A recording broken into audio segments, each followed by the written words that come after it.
ভাই ফাঁকে আমরা একটু আগায় আসি ভাই, এই ফাঁকে একটু আগায় আসি ভাই। লা ইলাহা ইল্লাল্লাহ, লা ইলাহা ইল্লাল্লাহ, লা ইলাহা ইল্লাল্লাহ, লা ইলাহা ইল্লাল্লাহ, লা ইলাহা ইল্লাল্লাহ, লা ইলাহা ইল্লাল্লাহ, লা ইলাহা ইল্লাল্লাহ, লা ইলাহা ইল্লাল্লাহ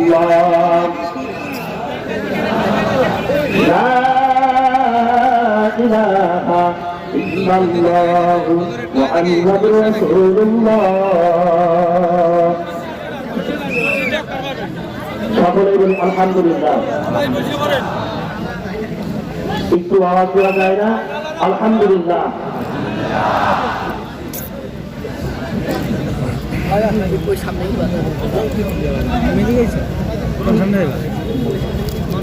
আলহামদুলিল্লাহ ভাই। ওয়ালাইকুম আসসালাম ওয়া রাহমাতুল্লাহি ওয়া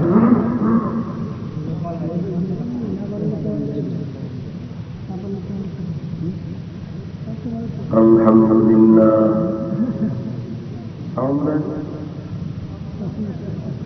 ভলিউম দাও।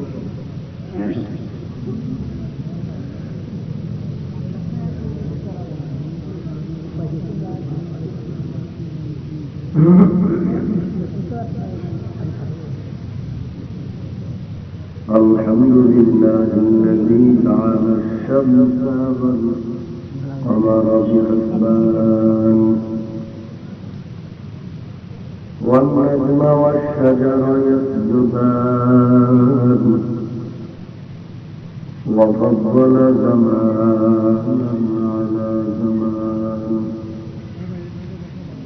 كما فضل مكانا على مكان وإنسانا على إنسان ونشهد أن لا إله إلا الله وحده لا شريك له ونشهد أن سيدنا وسندنا وحبيبنا وحبيب ربنا وطبيبنا وطبيب قلوبنا ومولانا محمدا عبده ورسوله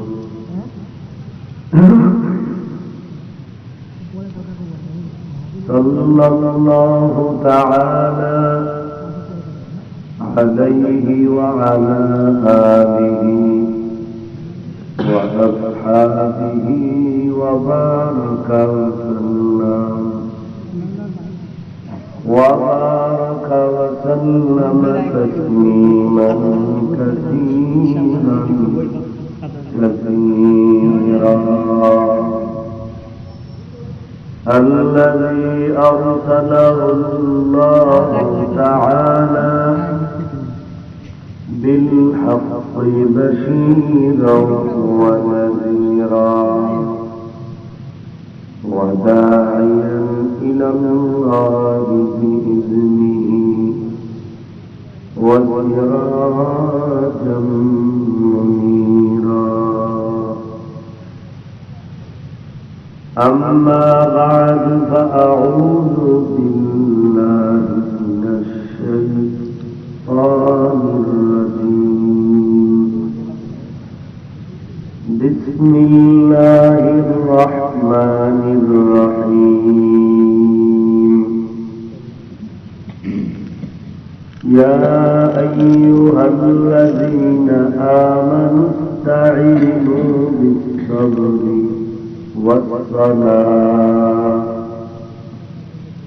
إن الله مع الصابرين.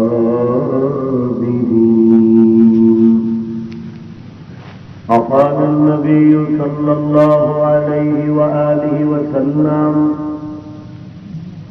من يرد الله به خيرا يفقهه في الدين، أو كما قال النبي عليه الصلاة والسلام.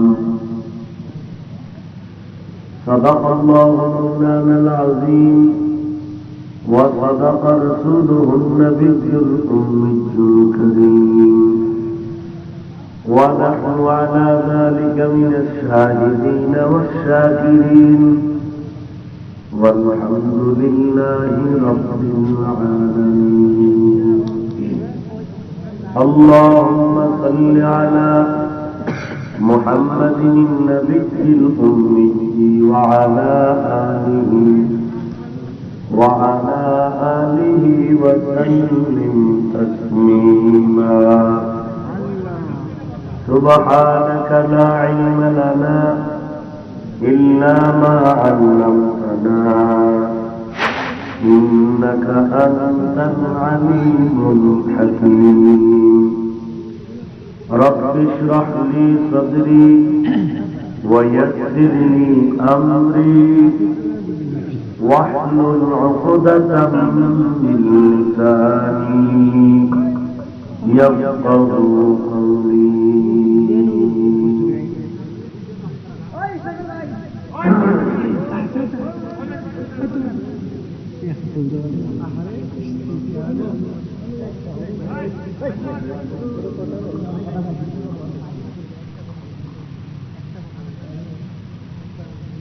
তাড়াতাড়ি করেন। স্টেজের পিছনে ডানে বামে স্বেচ্ছাসেবক দেন। কোন বেয়াদবি করে কোন আর জিজ্ঞাসা নেই, ওখানে ধরবেন।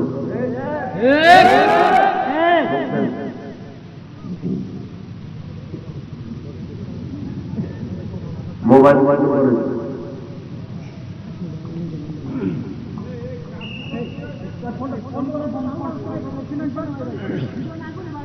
কেউ মোবাইল রেকর্ড করবেন না, সব মোবাইল বন্ধ করে পকেটে রাখেন। যারা বুঝে না তাদেরকে বুঝাই দেন। এই লোক দেন, ভালো করে লোক দেন, চতুর্দিকে লোক দেন।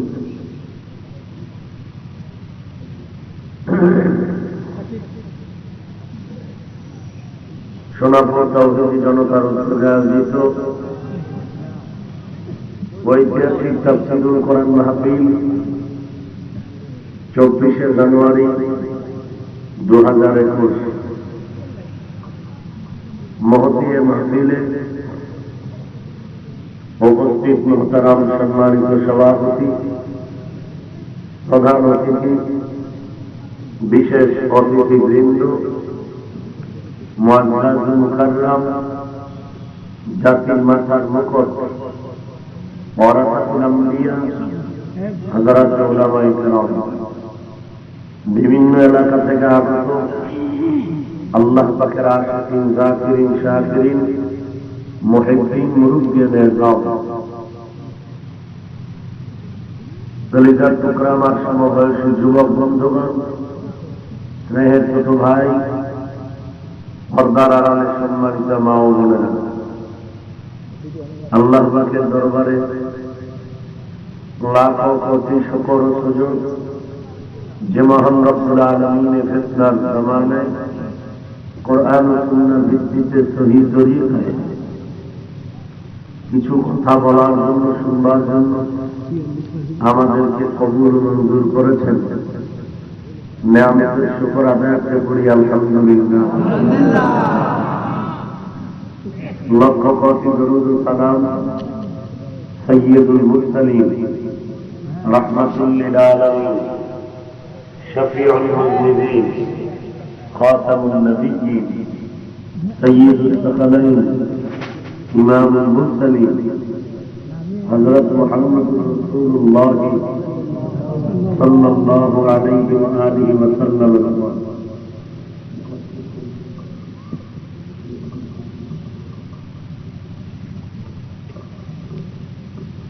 সর্বোপরি শুকর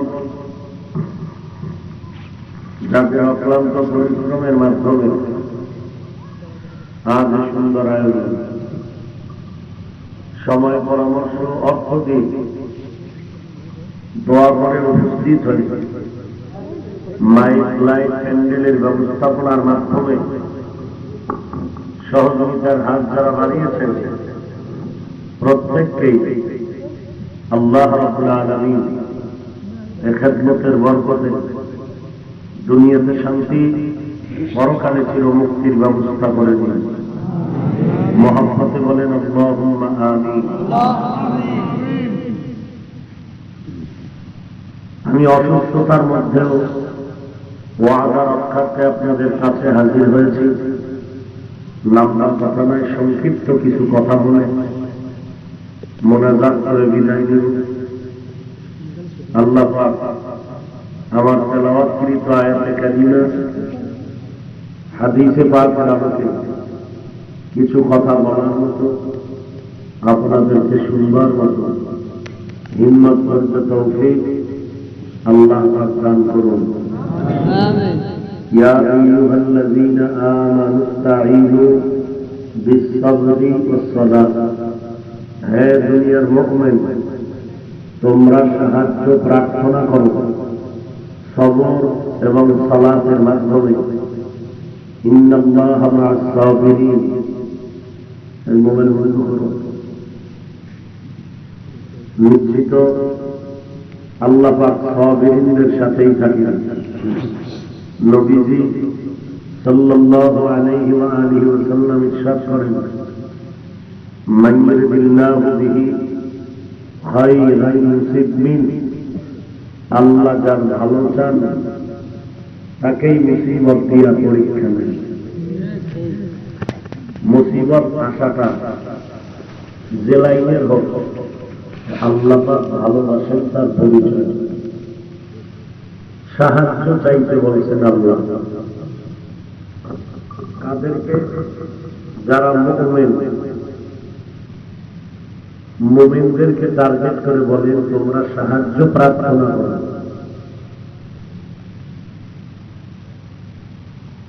সারা জগতের মানুষ সাহায্য সহযোগিতা ছাড়া চলার মতো কোন রাস্তা খোলা নেই। গরিব বড় লোকের যেমন সহযোগিতার মুখাপেক্ষী, বড় লোক গরিবের সাহায্যের মুখাপেক্ষী। কোন গরিব যদি বলে আমরা মাছের ব্যবসা করব না, বড় লোকের কপালে মাছ নেই।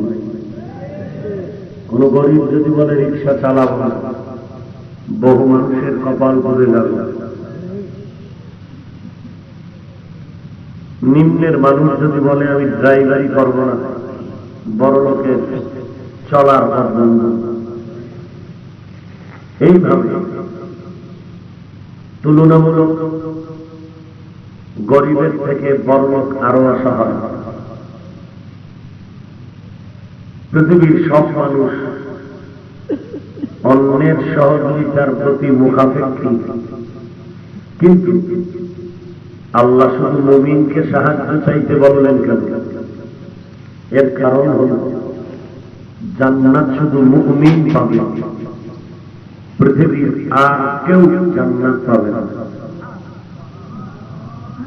মুমিন ব্যতীত, ইসলাম ধর্ম পালন করনেওয়ালা ব্যতীত, ইমানদার ব্যতীত পৃথিবীর আর কেউ কখনো জান্নাত পাবে? সন্দেহ করলে বেঈমান। ঈমান ছাড়া, ইসলাম ধর্ম পালন ছাড়া কোন ব্যক্তি কখনোই জান্নাত পাবে না। এখন যেহেতু আল্লাহ বান্দা হিসেবে সবাইকে মহব্বত করেন, এ কারণে বেঈমানরাও সহযোগিতা পায়। ওইটা কেমন পায় জানেন? যেই সন্তান বাবা খুব আদরের, বাবা তারে ইচ্ছা করে অনেক কিছু দেয়। যেই সন্তান বাবার দুশমন, ওই সন্তানকে লজ্জা, যেহেতু নিজের সন্তান আদর করে দেয় না, যে কিছু সাময়িকভাবে পাবে, এটা আল্লাহ দিয়ে দেয়। যে বেঈমান তোর কপালে তো জান্নাত নাই, দুনিয়াতে চলার জন্য যতটুকু প্রয়োজন এটা তোর দুনিয়াতেই দিয়ে দিলাম। মুমিনকে আল্লাহ আদর করেন, এই জন্য আল্লাহ বলেন বেঈমানের তুলনায় তোমার উপরে সাহায্যের হাত তো আছেই, এরপরও আরো সাহায্য চাও। যেই সাহায্য আমি আল্লাহ না করলে জান্নাতে তুমি হিসাব ছাড়া যেতে পারবা না। আমি চাই তুমি বিনা হিসাবে জান্নাতে যেতে পারবা। সেই কারণে বিনা হিসাবে জান্নাতে যদি যেতে চাও, দুনিয়াতেই সেই কাজ কর্মসূচি পালন করতে হবে। আর দুনিয়াতে যদি পালন করতে চাও, দুনিয়া বড় খারাপ, বড় খারাপ। কেমন? বলে মশার দানা বড় বড় আমার কাছে দাম নাই, দুনিয়ার স্থায়িত্ব নাই, নিজেরও ভরসা নাই। এই দুনিয়া যেহেতু না পাপ, দুনিয়া যেহেতু বড় খারাপ, সেই দুনিয়ার মধ্যে তোমারে পাঠাইছি দুর্বল বানাই। এক তো দুনিয়ার পরিবেশ খারাপ, এর মধ্যে তোমারে সৃষ্টি করছি দুর্বল করে।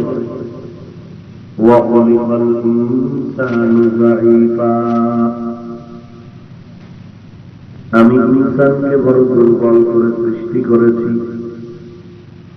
কেমন দুর্বল? জমিনের মধ্যে মানুষের মতো দুর্বল আর কিছু নাই। একটা পিপিলিকার কাছেও মানুষ বড় দুর্বল, মশার কাছেও মানুষ বড় দুর্বল, পৃথিবীর সমস্ত মাখলুকাতের কাছে মানুষ বড় দুর্বল। আবার এই ময়লা স্তূপের মধ্যে দুনিয়ার নাপাক জায়গা জেলখানা, এখানে থাকিয়াই এই মানুষকে আমি পাঠাইলাম দুর্বল করে, আবার এর সম্মান দিলাম সবার উপরে। কেমন সম্মান? মানুষের মতো দুর্বল যেমন কেউ নাই, আবার এই মানুষের মতো দাবি শ্রেষ্ঠ আর কেউ নাই।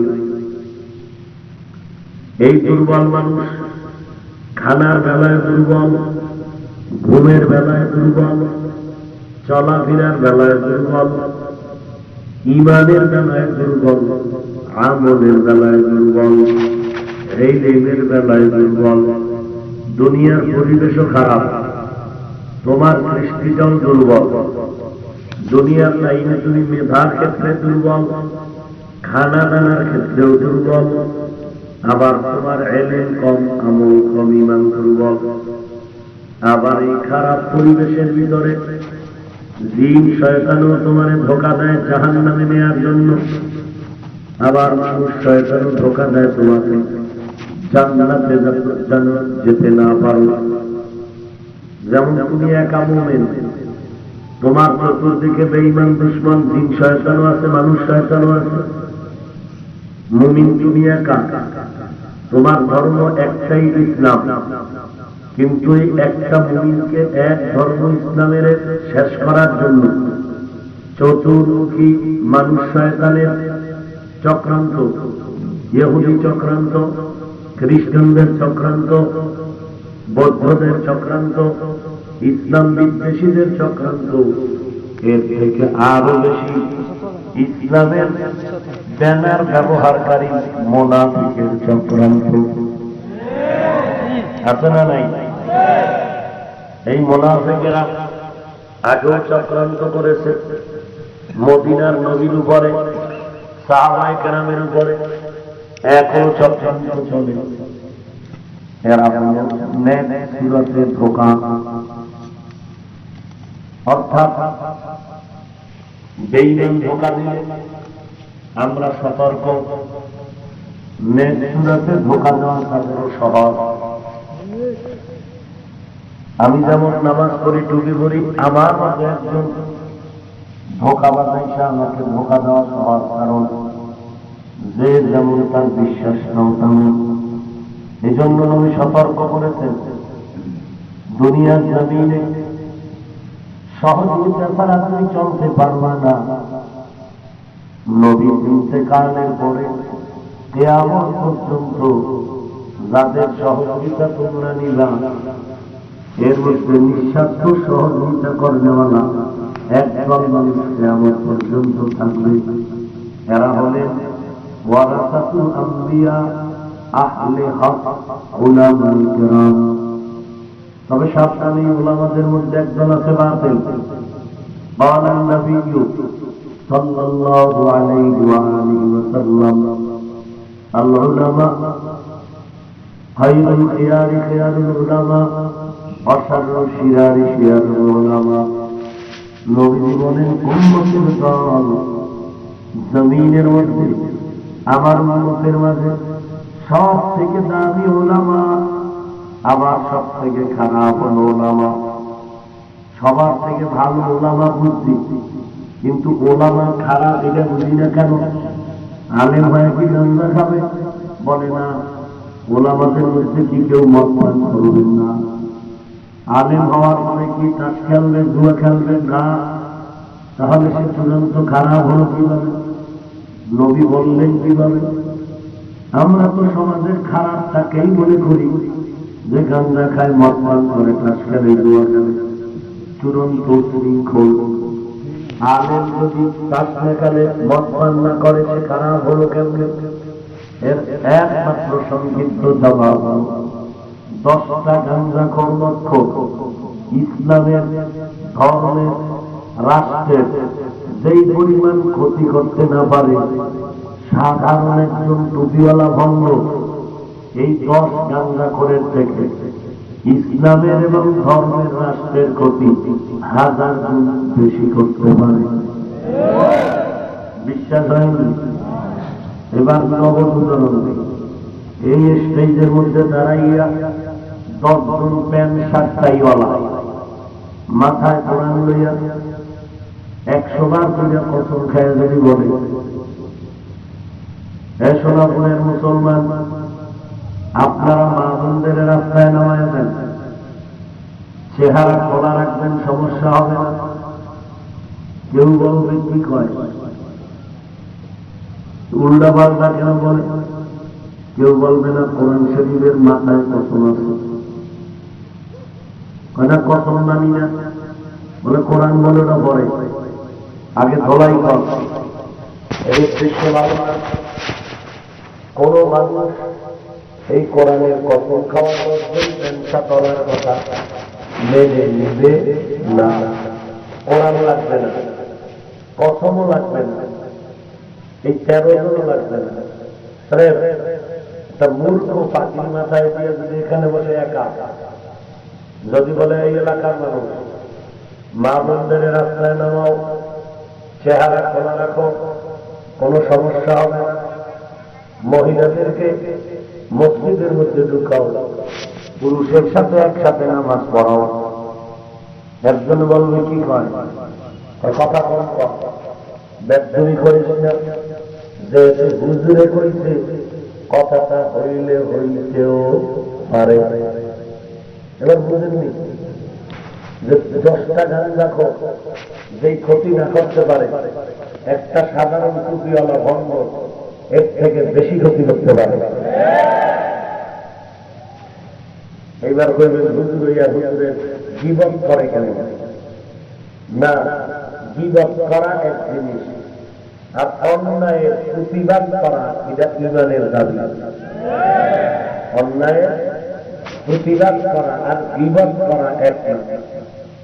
অন্যায়ের প্রতিবাদ করতে গেলে যদি ইমান বাঁচানোর জন্য বিবাদ হয়, সেটা যায় কার জন্য? ওলামায়ে আহলে হকের জন্য। অতএব আদার ব্যাপারী জাহাজের খবর নিতে গিয়া বেশি চালাকি করে বেয়াদবি করবেন না, নিজের কপাল নিজে ঘুরবেন না। অনুরোধ। হুজুরেরা গীবত করে কেন? গীবত করা হালাল হারাম কোন জায়গায় সেটা হুজুর জানে না? আপনি কেন বলে প্রশ্ন করেন কেন? চালাকি করেন কেন? অন্যায়ের প্রতিবাদ করতে গিয়ে উম্মতের ঈমান বাঁচানোর জন্য অন্যায়ের প্রতিবাদ করতে গেলে যদি দেখেন গীবত হচ্ছে, এই গীবত হালাল। কই পাইবেন দলিল? ওয়াইলুল লিকুল্লি হুমাযা আসেনি? এই সূরাটার বাংলা তাফসীর বইটা দেখেন, ওখানে গীবত শেখায়েতের বয়ান আছে। কোন কোন কারণে কে কে গীবত করতে পারে সব লেখা।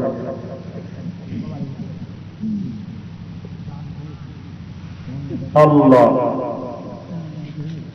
এই জন্য নবী বলছেন ভালো আলেম আবার খারাপের তুলনায় কি আলেম। এই জন্য টুপিওয়ালা ভণ্ড থেকে সাবধান, টুপিওয়ালা ভণ্ড থেকে সাবধান। যাদের বয়ানে কান্না আছে, যাদের বয়ানে কোরআনের আয়াত হাদিস আছে, যাদের বয়ান শুনলে বেনামাজি নামাজি হয়, যাদের বয়ানে বেপর্দাওয়ালা পর্দাওয়ালা হয়, যাদের বয়ানে যাদের কাছে গেলে মানুষগুলো জান্নাতি সুন্নতি আমলওয়ালা হয়, তারা হক। তারা কি হক? এদের বিরোধিতা যারা করবে তারা বাতিল। তারা কি বাতিল? এবার আমাকে সব একেবারে স্পষ্ট জবাব দিবেন, দালালি করবেন না, আল্লাহর মহব্বত।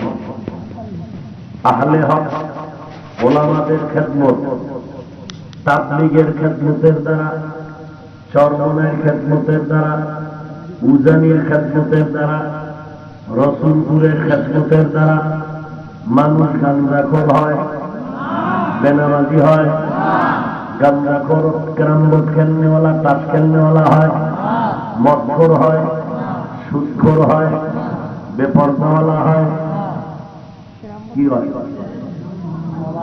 এক কথায় কি হয়? ভালো হয়।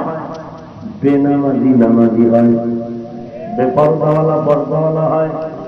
কথা ঠিক নেই? অতএব এরা কি হক? এদের বিরোধিতা যারা করে তারা ভণ্ড। আপনি বলেন কেন? চরমনের বিরোধিতা যারা করে তারা ভণ্ড, রসুলপুরের বিরোধিতা যারা করে তারা ভণ্ড, দাওয়াত ও তাবলীগের বিরোধিতা যারা করে তারা ভণ্ড, দেওবন্দি কওমি মাদ্রাসার বিরোধিতা যারা করে তারা ভণ্ড। এদেরকে যারা ভণ্ড বলে না তারাও ভণ্ড। ক্লিয়ার? এবার কারো যদি অ্যালার্জি থাকে দাঁড়াও, এদিকে আসো, কত অ্যালার্জি ভিতরে আছে, আসো। নাই? যদি নাই থাকে আশা করি এলাকা পবিত্র। এলাকা কি আল্লাহ আরো পবিত্র বানায়। কথায় আছে, يا أيها الذين آمنوا استعينوا بالصبر والصلاة إن الله مع الصابرين আল্লাহ বলেন সাহায্য কামনা করো। মুমিনদেরকে বলছেন, কোন বেদিনের বলেন নাই, কারণ আল্লাহ চান মুমিন যেন বিনা হিসাবে জান্নাতে যেতে পারো। কারণ হিসাব যদি আল্লাহ চায়, জাহান্নামে যাওয়া ছাড়া জান্নাতে যাওয়ার উপায় নাই। আল্লাহ চান না মুমিনেরা হিসাবের কাঠগড়ায় দাঁড়াও, আল্লাহ চান তুমি হিসাব ছাড়া জান্নাতে যাও। কারণ হাসরের ময়দানে রব্বুল আলামিন ফজরের সময় থেকে জোহরের আগে হাসরের মাঠের বিচার শেষ করে ধরবেন। প্রশ্ন যদি করেন কোন থানা,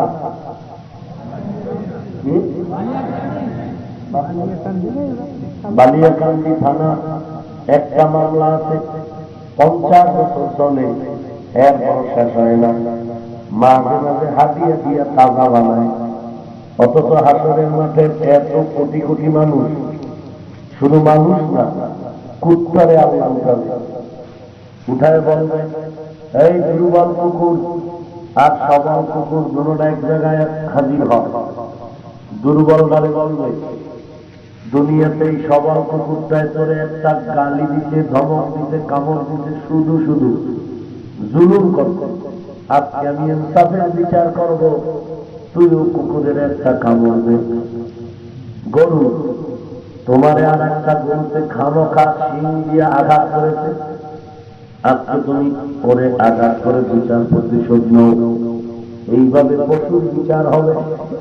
এরপরে সহস্র কোটি কোটি কোটি মানুষের বিচার হবে। ফজর থেকে জোহরের মধ্যে কিভাবে সম্ভব? তার 3টা জবাব।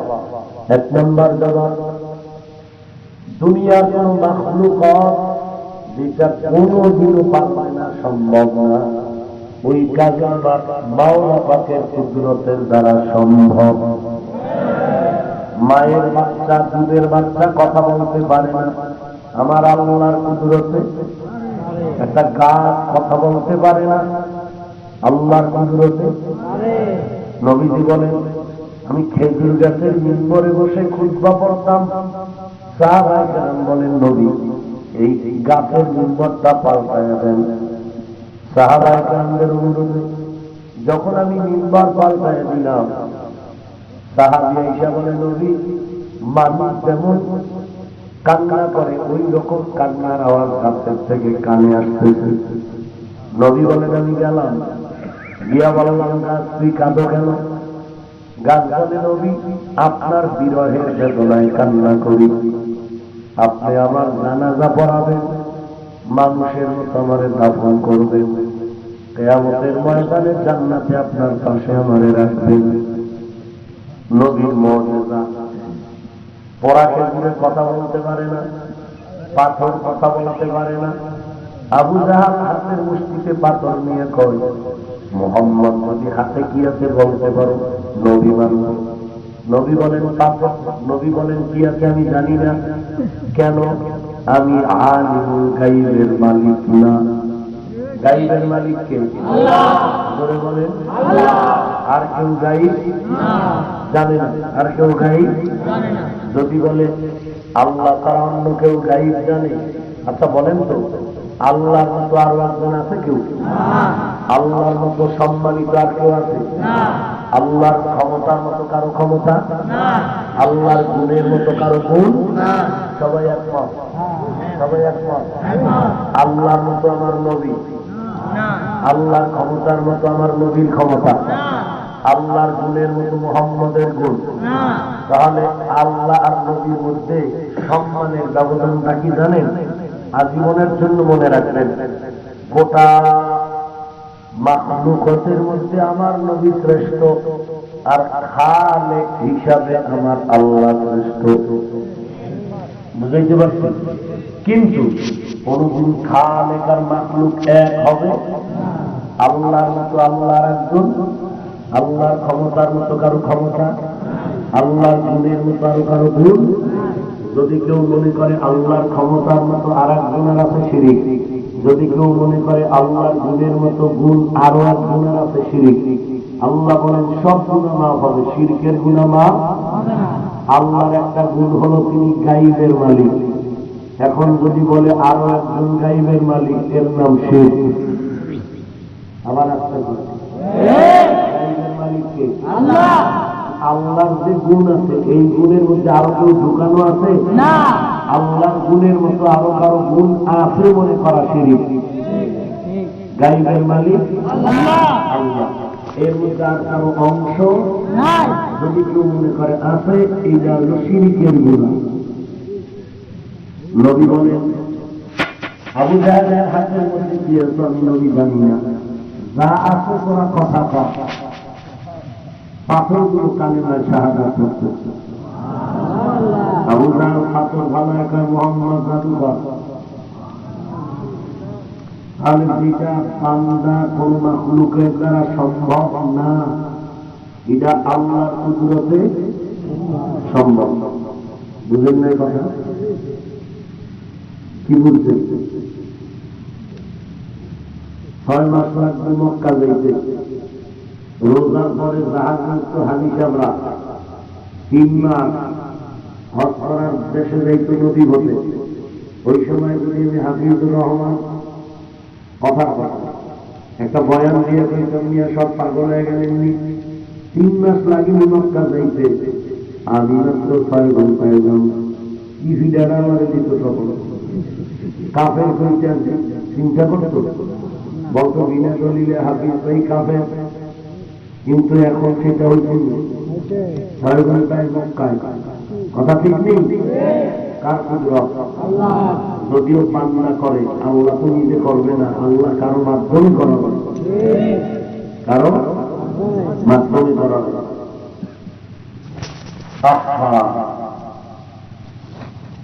নবীর উম্মতের দল আল্লাহ রাব্বুল আলামিনের কুদরতের দ্বারা হাসরের ময়দানে বিচারে অল্প সময় সম্ভব। জবাব হলো একটা 2 নম্বর, দুনিয়াতে সকাল থেকে জোহর পর্যন্ত যেই সময়, হাসরের মাঠের সময় আরো আলাদা হবে। 3 নম্বর জবাব, হাসরের মাঠে আল্লাহ বিচার শুরু করার পর আল্লাহ একটা এলান করবে, এই মুমিনের দল, খাঁটি মুমিন যারা মুসলমান হইয়া দুনিয়া থেকে আসছো, বিশাল এক বাহিনী, তোমাদের কোনো হিসাব নাই, তোমরা বিশাল এক বাহিনী জান্নাতে বিনা হিসাবে চলে যাও। আবার আল্লাহ দিকে তাকায় বলবে, এই বেঈমানের দল, বিশাল এক বেঈমানের বাহিনী, তোমাদের কোনো হিসাব নাই, তোমরা বিনা হিসাবে জাহান্নামে চলে যাও। তাহলে মানুষ কমে গেল না? বিশাল এক মুমিন গেল জান্নাত, বিশাল এক বেঈমানের বাহিনী গেল। মাঝখানে বিচার হবে যারা, এরা কারা? এরা নামাজ পড়ে সুদ খায়, নামাজ পড়ে মিথ্যা কয়, নামাজ পড়ে আলেমরে গালি দেয়, নামাজ পড়ে ইসলামের বিরোধিতা করে, নামাজ পড়ে মাফে ভেজাল করে, নামাজ পড়ে গরিবের হক নষ্ট করে। আল্লাহ বলে তোদের বিচার হবে করায় বলবে, সাক্ষী হবে 5-7টা, 2 কাঁধের 2 ফেরেশতা সাক্ষী, আমল নামা সাক্ষী, জমিন সাক্ষী, অঙ্গ প্রত্যঙ্গ সাক্ষী, গাছপালা সব সাক্ষী, আল্লাহ সব মাখলুকাত। এরপরে ফেরেশতারা সাক্ষী হবে। 3 বার ওজন করা হবে আমল নামা। নবী বলেন আমি জান্নাতে যাব না, একটা উম্মত যদি জাহান্নামে থাকে, আমি অপেক্ষায় থাকবে, বিচার শেষ হবে, জাহান্নামীরা জাহান্নামে যাবে, আমি ওদেরকে সুপারিশ করবো 5 বার। আল্লাহর কাছে স্পেশাল 5 বার সুপারিশ করে আমি সব উম্মত নিয়ে একত্রে জান্নাতে চলে যাব। একটা উম্মত আমি জাহান্নামে থাকতে জান্নাতে যাব না। মেরে নবীর উম্মত, আল্লাহ পাক বলেন আমি চাই তুমি জাহান্নামে যেন যেতে না হয়, হিসাব ছাড়া যদি জান্নাতে যেতে চাও। দুনিয়াতে তুমি দুর্বল, পরিবেশ না পাক, দুশ্মন চারদিকে, মুনাফিক তোমার ঘরে, বেঈমানেরা বাইরে, চতুর্মুখী ষড়যন্ত্র, জিন শয়তান কানে, মানুষ শয়তান তোমারে ধোঁকা দেয়। এই অবস্থায় যদি তুমি সাহায্য না নাও, চলার কোনো পথ তোমার নাই। এখন তুমি সাহায্য নিতে হলে এমন একজন থেকে সাহায্য নিতে হবে যার ভেতরে কোনো স্বার্থ নাই, যার কোনো অভাব নাই। কারণ যার নিজের স্বার্থ আছে সে অন্যের স্বার্থ দেখবে না, যার নিজের অভাব পূরণ হবে না সে অন্যের অভাব পূরণ করবে না। এবার দুনিয়াতে তাকায় দেখো, এমন একটা মানুষ পাওয়া যাবে না যার কোনো স্বার্থ নাই, একটা মানুষও পাওয়া যাবে না, বরং সবাই স্বার্থপর। মনে মনে ভাবছিলাম দুনিয়াতে আমার মা, আমার আব্বা এরাই হলো নিঃস্বার্থ, কিন্তু সোনার বাংলায় তাকায় দেখলাম স্বার্থের টানে ভরিয়া কত মা বাবা সন্তানের বিরুদ্ধে মামলা দায়ের করে থানায়, আবার কত সন্তান মা বাবার বিরুদ্ধে মামলা করে। শুধু তাই না, এই ডিজিটাল জমানায় মামলা করে আরো উঁচু জায়গায় দিয়া মা বাবারে জবাই করে, মা বাবার সন্তানের জবাই করে, স্ত্রী স্বার্থের টানে স্বামীকে জবাই করে, স্বামী স্ত্রীকে স্বার্থের টানে জবাই করে। শুধু কি তাই, মা তার মেয়েকে দিয়া জেনার ব্যবসা করা। ইন্ডিয়ার কথা বলতেছি, সোনার বাংলার খবর। আপন বাবা মেয়েটারে হোটেলে ঢুকাইয়া কাজকে তুই আমার স্ত্রীর মতো থাকবি, সোনার বাংলার খবর।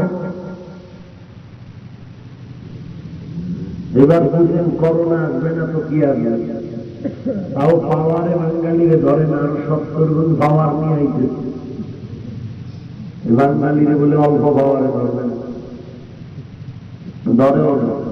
আগেও গাঁজা করে এখনো গাঁজা খায়, আগে সুদ করে এখনো সুদ খায়।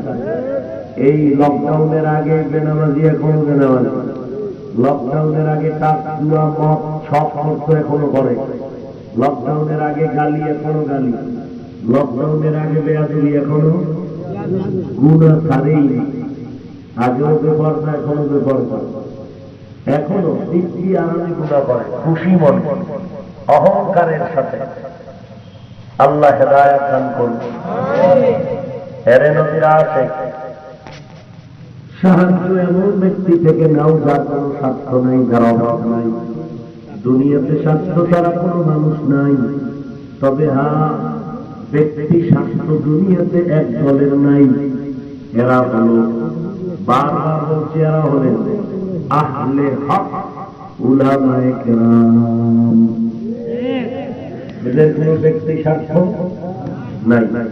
এইরকম ব্যক্তি স্বার্থ না থাকার কারণে চরমনায়ের সৈয়দ ফজলুল করিম পীর সাহেব রাহিমাহুল্লাহ তিনি লক্ষ লক্ষ মানুষের সামনে বলেছেন, যারা চরমনায় আসো, মুরিদ হতে চাও, বেপরদায় চলতে পারবা না, দাড়ি কাটতে পারবা না, নাপাক কোন ব্যক্তির গোলামি করতে পারবা না, গান বাজনা টেলিভিশন দেখতে পারবা না, সুদ খাইতে পারবা না, ঘুষ খাইতে পারবা না, জুলুম করতে পারবা না। যারা এই অন্যায়গুলো করবা তারা চরমনায় আসবা না, তারা চরমনার মুরিদ দাবি করবা না। আমি তাদেরকে চরমনার মুরিদ বলে স্বীকার করি না। ও সোনাপুরের মুসলমান একটা লোক দাঁড়াইয়া, একজন বলেন তো এই কথা বলার আর একজন পীরের নাম কর, দাঁড়ান।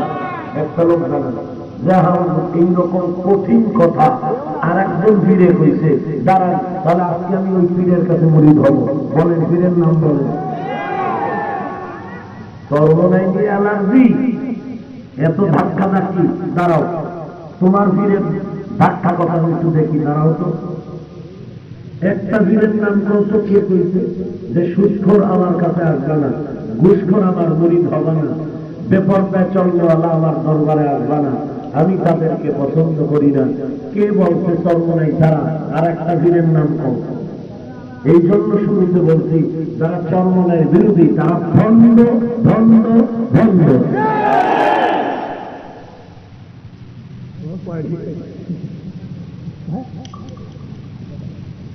রাগ করলেন? রাজবাড়ি এলাকায় না এলে কি ওয়াজ বন্ধ হয়ে যাবে? আর ওয়াজ না করলে কি রিজিক কি ওয়াজে দেয় না আল্লাহ দেয়? টেনশন কি? একটা গর্তের পিকুলি করে যে খোদায় খানা দেয় সে আল্লাহ। আল্লাহ তো খানা দিবেন, বেঈমানেরও দিবেন। মুমিনের খানা হলো সম্মানের খানা, কথা ঠিক না? আর সম্মান মুমিনের বাড়ে কেমনে? ওয়াজ করলে আল্লাহর ইবাদত করবে, আল্লাহ ইবাদত। আমি কলমের দালালি করি না, হকের দালালি করি। কিসের দালালি করি? হকের। আর ভণ্ডদের অন্যায়ের প্রতিবাদ করি। এতে যদি মনে করেন হাফিজ ভাই গীবত করছে, হ্যাঁ এইটার গীবত হইলেও এটা হালাল জায়েজ, শুধু জায়েজ না, এই গীবত করা ওয়াজিব উম্মতকে জাহান্নাম থেকে বাঁচানোর জন্য। যারা আল্লাহওয়ালা পছন্দ করে না তারা ভণ্ড। আপনি বলেন কেন? এদেরকে যারা ভণ্ড বলে না তারাও ভণ্ড। মনে করিয়েন না জঙ্গলের মধ্যে কিছু আবল তাবল বলে গেল। হ্যাঁ, হাফিজ ভাই বাপদাদার কেচ্ছা কাহিনী কয়। আমার বাপদাদা এরকম ব্যক্তি ছিল তাদের কেচ্ছা খাওয়ার মতো। তোমার বাপের দা খাও না দেখি? আমরা বাপদাদার কেচ্ছা, পীর সাহেবের কেচ্ছা কইলে মানুষ কান্না করে, নামাজ পড়ে, রোজা রাখে। তোমার মুরব্বীদের কেচ্ছা খাওয়া করছু না? আমি তো নিতে লজ্জা পাও, না নিতে একটু লজ্জা পাও। কারণ ওই রকম তো তাকওয়া ছিল না, তাহাজ্জুদ ছিল না। হায়, আমাকে কেচ্ছা কাহিনী যারা পছন্দ করে না বলে হাফিজের না এলেম আছে, আমল নাই, আছে একটা কণ্ঠ। কি আছে? আজকে বাড়ি গিয়া কলা দেয় কাম শেষ, কণ্ঠ জাতি দয়াও কি শেষ।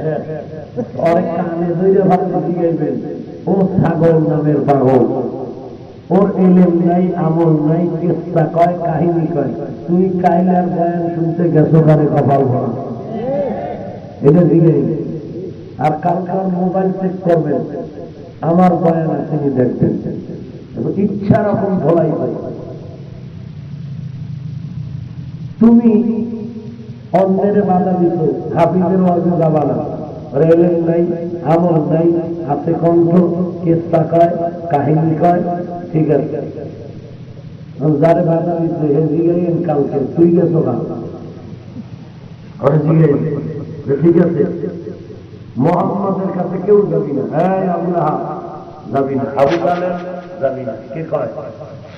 আবু জাহাল কেউ যাইবে না। তো একজনের সঙ্গে সকালবেলা চেয়ারম্যান সাহেব হাজির, কেউ আপনার তুই সামনে কি বলবো? মুহাম্মদের কোরআন তেলাওয়াত এত মজা, পৃথিবীতে এরকম মজা আর কিছু নাই। ও ভাই, আসলে চাবি আসমান থেকে আসে। চাবি কোন? এই আমার একটা জবাব দেন, কি করব? গলাও নাই, তলাও নাই, এলো নাই, আমলও নাই। জিন শয়তানও কিছু লাগবে, মানুষ শয়তানও লাগবে। তো যাই হোক, গালাগালি করবেন জানি, কারণ মহব্বত বেশি করেন তো। আচ্ছা, একজনে আর একজনকে যে ভালোবাসে, এই যে একটা ভালোবাসা, মায়া করা, মহব্বত করা, এটা কি শরীরের সাথে সম্পর্ক না অন্তরের সাথে? সবাই একমত? অন্তর কার কুদরতে চলে? এটা সবাই বুঝলেন? তাহলে অন্তর যদি আল্লাহর কুদরতে চলে, তো অন্তরে মায়া ঢুকায়া দেন কে? তুমি আমারে গালি দিয়ে লাভ কি? এই মানুষগুলো কি আমরা টাকা দিয়ে আনছি? বাংলারা দিয়া আমরা আনছি? হ্যাঁ, আমি দল করি, বিদেশি ধান্দা করি, বলেন? এই একদম দালাল কয় হাফিজ ভাই সরকারের দালাল। আর সরকারি লোকেরা এরা কইছে কোন রাজনীতির ওয়াজ করলে বন্ধ, প্রশাসন কইছে একটু যদি কথা বলেন দেশ নিয়ে সাথে সাথে ওয়াজ বন্ধ, যারা দিছ তো মামলা হয়ে যাবে। দেখছেন কারবার কারে কারে। আমি কালকে এক জায়গায় বলছিলাম, যারা আমি দালাল পাও, তুমি কার দালাল? তোমাদের চিনি না আমি? সামনে আইও, চেহারা একটু দেখি তুমি কার দালাল। সামনে আসো তো, আমি একটা কপালে লিখে দেব তুমি কার দালাল। কয়েকদিন এই মুনাফিকি করে মুসলমানের মধ্যে ডিভাইড করে কি চাও? এই যে মিডিয়া বন্ধ করছি, ওয়াজ রেকর্ড বন্ধ করছি, কম দুঃখে আলেমের ইজ্জত যদি নষ্ট হয়, সেই সুযোগ তো দেওয়া আমার জন্য হালাল হবে না। ইমাম সাহেব নামাজে দাঁড়াই, কত বড় বেয়াদব ইতর, সিফা দিয়া ক্যামেরা ধরছে, নামাজের ঘরে চিরুনি অভিযান দিয়া বাইর করছে কোন জায়গায় ঠোঁট খোলা ছিল, বন্ধ ছিল, চোখের নজর কই ছিল, এরপরে হাত বান্ধা ছিল কই, এদের কাট কাট কাট কাট কইরা এটা মিডিয়ায় ছাড়ল। খ্রিস্টান এহুদি বেঈমান কোন কুত্তায় ছাড়ে নাই।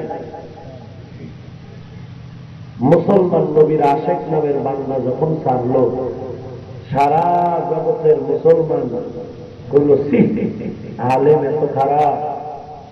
ও মিডিয়ার ভাই, তুমি এগুলো করার না, তোমার আব্বার মায়ের লাভ কি হইল?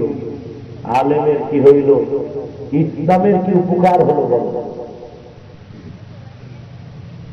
আমরা ওলামায়ে কেরাম আহলে হক, বাতিল না, বেদাতি না, ভণ্ড না, যারা আমরা হক, আমাদের সম্পর্ক পানির মতো, কাটলেও ভাগ হয় না। তুমি কি করলা? 1-1.5 ঘন্টা বয়ান করছি, প্রধানমন্ত্রী ভাষণ দিলে প্রেস সচিব লিখে দেয়, বুড়ইলে চেয়ারের ভাড়া ঘুরে ঘুরে লাইব বাবুই। আর আমরা হক্কানি আলেম ওলামারা বয়ান করি, 1-1.5-2 ঘন্টা, ডায়েরি নাই, মুখস্থ নাই, আল্লাহ মহব্বত নিয়ে কথা চলতেছে, তসবির দানার মতো একের পর এক, একের পর এক, একের পর এক। যে মুখস্থও নাই, সাজানো নাই, আল্লাহ কুদরতে বলাইতেছেন। এর মধ্যে 2-1টা কথা ভুল অনিচ্ছায় বের হতে পারে। আর আল্লাহ এটা দিয়ে চায় কি অহংকারী যেন হয় না যায়। এরপরে মোনাজাতে ক্ষমা চাওয়া হয়, পাবলিকের বলা হয়, ভাই কোনো কথায় কষ্ট পাইলে মাফ করবেন। তুমি নামাজের ওয়াজ করলাম, রোজার কথা বললাম, এই 1.5 ঘন্টায় জিকিরের কথা বললাম, মা বাবার খেদমতের কথা বললাম, কিচ্ছু না দিয়া ওই যে 2-1টা কথা অনিচ্ছায় বেরোইল, এইটারে তুমি কাট কইরা উম্মতের সামনে দিয়া আলেমের ইজ্জত নষ্ট করে তুমি কি চাও? ইসলামের কি উপকার করতে চাও? আজকে বেঈমানেরা করলে মনের সান্ত্বনা দিতাম, তুমি মুসলমান নবীর আশিক হইয়া এই আকাম কেন করতেছো?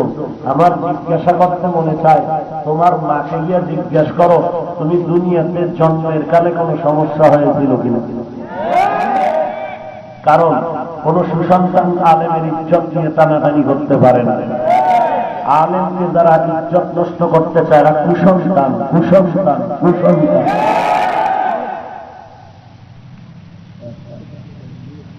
এই জন্য মিডিয়া বন্ধ, রেকর্ড বন্ধ, এরপর চোরের আর কত আর সিফাতা দিয়ে যদি চুরি করে তো কি করা? কারণ দুষ্ট লোকের মিষ্টি কথা ঘনিয়ে বসে কাছে, কথা দিয়ে কথা নেয়, প্রাণে মারে শেষে।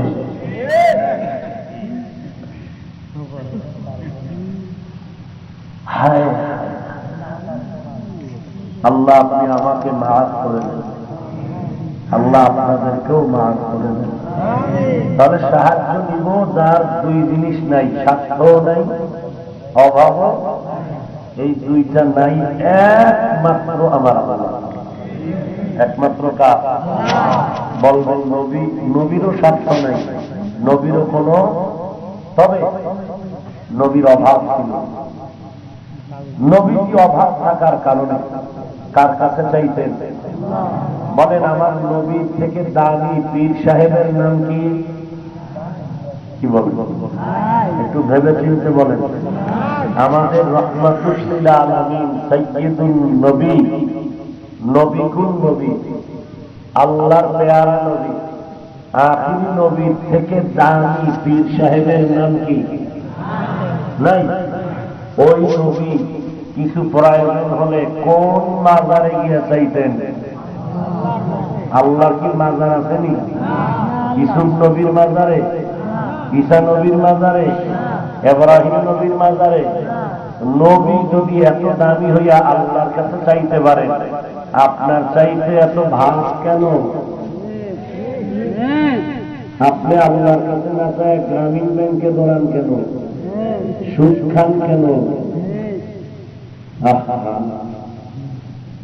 যারা সুদের সাথে জড়িত, এরা আপন গর্ভধারিণী মায়ের সাথে জিনার গুনায় লিপ্ত। এই সন্তানেরা যারা সুদে জড়িত, টের পাইছেননি আপনি কত নাম্বার সন্তান? এই কথাগুলো কোনো বেঈমানের বলি নাই। যেহেতু আপনারা আল্লাহ মানেন, নবী মানেন, কোরআন মানেন, হাদিস মানেন, ওই কোরআন থেকে নবীর মুহাব্বতে কথা বললাম। আপনারা কেন কথাগুলো বুঝবেন না? কোরআন শরীফের 272-79 নম্বর আয়াত আল্লাহ বলেন, আমি দুই দল মানুষের সাথে আমি আল্লাহ নিজে যুদ্ধ করার জন্য রেডি। আপনারা রেডি নি? কথা বলেন। আল্লাহর সাথে যুদ্ধ করবেন? আল্লাহ নিজে বলেন আমি দুই দল মানুষের সাথে যুদ্ধ করবো। আল্লাহ নিজে বলবো না? রাগ করবেন? এক দল হইল যারা সুদের সাথে জড়িত। আল্লাহ বলেন আমি তাদের সাথে যুদ্ধ করবো, কারণ এরা নিজের গর্ভধারিণী মায়ের সাথে জিনার গুনায় লিপ্ত। এরা নামাজ পড়লে কবুল হবে না, রোজা রাখলে কবুল হবে না, হজ করলে কবুল হবে না, দান করলে সওয়াব হবে না, কোরআন পড়লে সওয়াব হবে না, মোনাজাত দিলে কবুল হবে না। কি মনে করে কথাগুলো গান না খায় ফেলতেছি? কয় দলের সাথে আল্লাহ যুদ্ধ করবে? আর এক দল কবুল, আর এক দল হইল যারা আল্লাহওয়ালা পছন্দ করে, আল্লাহর খাঁটি ওলি যারা, এদেরকে যারা পছন্দ করে না। আল্লাহ বলেন আমি এদের সাথে যুদ্ধ করবো। কই আছে? বুখারী শরীফের মধ্যে আছে, মান আদালি ওয়ালিয়ান ফাকাদ আযানতুহু বিল হারব। হে নবী জানায় দেন হাদিসে কুদসি, যারা আমার ওলিদের সাথে দুশমনি করবে, খাস ওলি আমার প্রিয় বান্দা তাকওয়াওয়ালা, আমি আল্লাহ তাদের সাথে যুদ্ধ করার জন্য রেডি। আল্লাহ হেদায়েত দান করবেন। তাহলে সাহায্য কার কাছে চাইবেন? আরো ভালো করে বলেন। নবীজি বলেন ইযা সাআলতা ফাসআলিল্লাহ, যদি কিছু চাও আল্লাহর কাছে চাও। ওয়া ইযা ইসতাআনতা ফাসতাঈন বিল্লাহ, যদি বান্দা সুয়াল করো আল্লাহর কাছে, যদি সাহায্যের হাত বাড়াও কার কাছে? আল্লাহ। কত কথা, কত কথা। আপনি বললে দোষ নাই, আমি বললে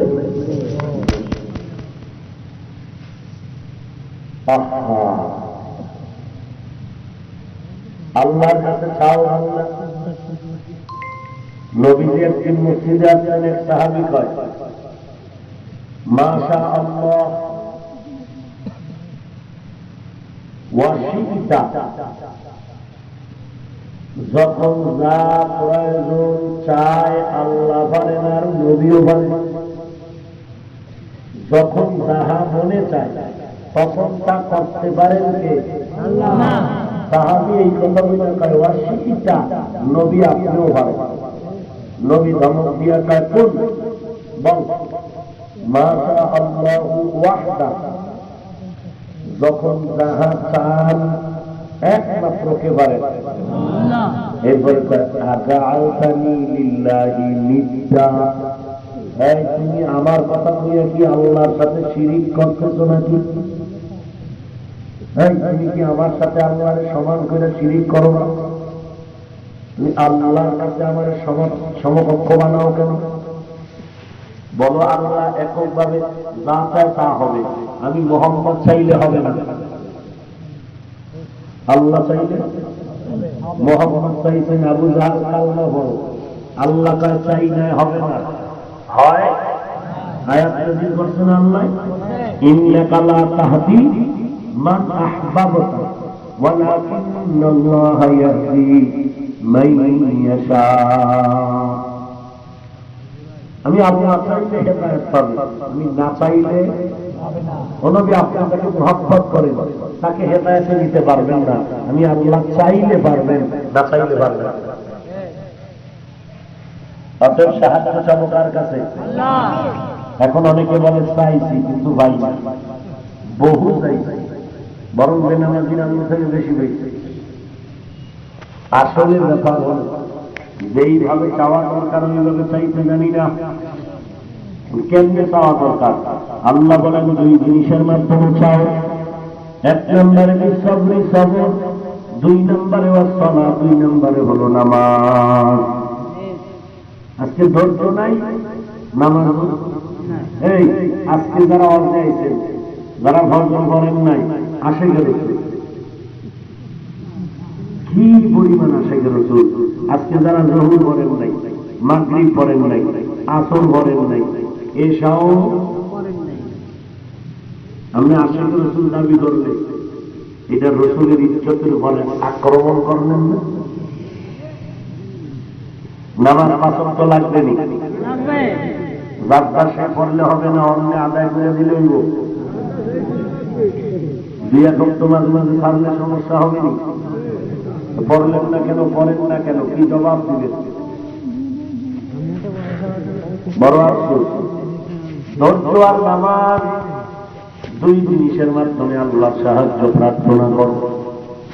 ও দয়ার মালিক, সঠিকভাবে ধৈর্য ধারণ করে সঠিকভাবে নামাজের মাধ্যমে তোমার সাহায্য প্রার্থনা করিয়া তোমার সাহায্য আর তৌফিকের দ্বারা দ্বীনের উপরে, নবীর সুন্নতের উপরে, আহলে হক উলামায়ে কেরামের পরামর্শ নিয়ে জান্নাতি জীবন গড়ার তৌফিক দান করেন, আমিন।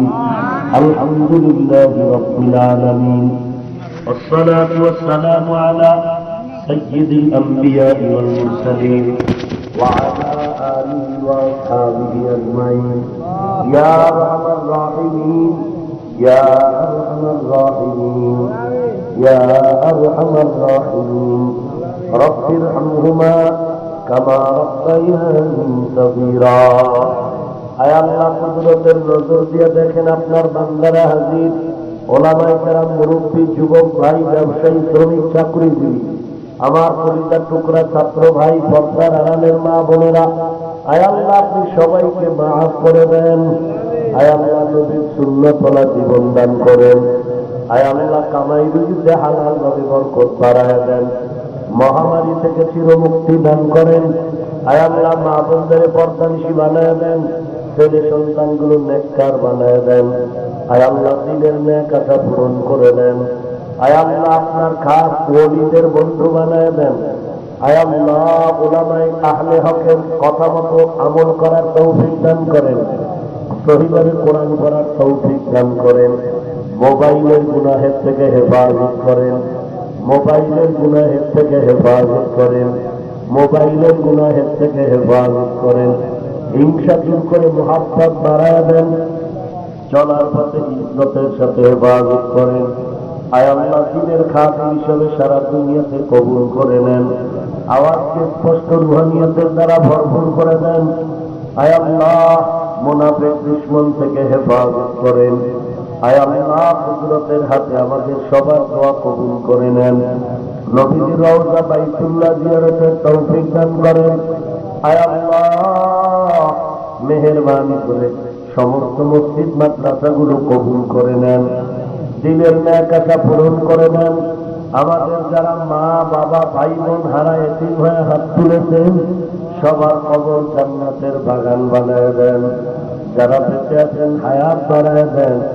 নবীজির মুহাব্বতে আমাদের সকলের দোয়া কবুল করে নেন। সুবহানাল্লাহি ওয়া বিহামদিহি, সুবহানাল্লাহিল আযীম। সাল্লাল্লাহু তাআলা على خير خلقه محمد وآله وأصحابه أجمعين آمين آمين آمين برحمتك يا أرحم الراحمين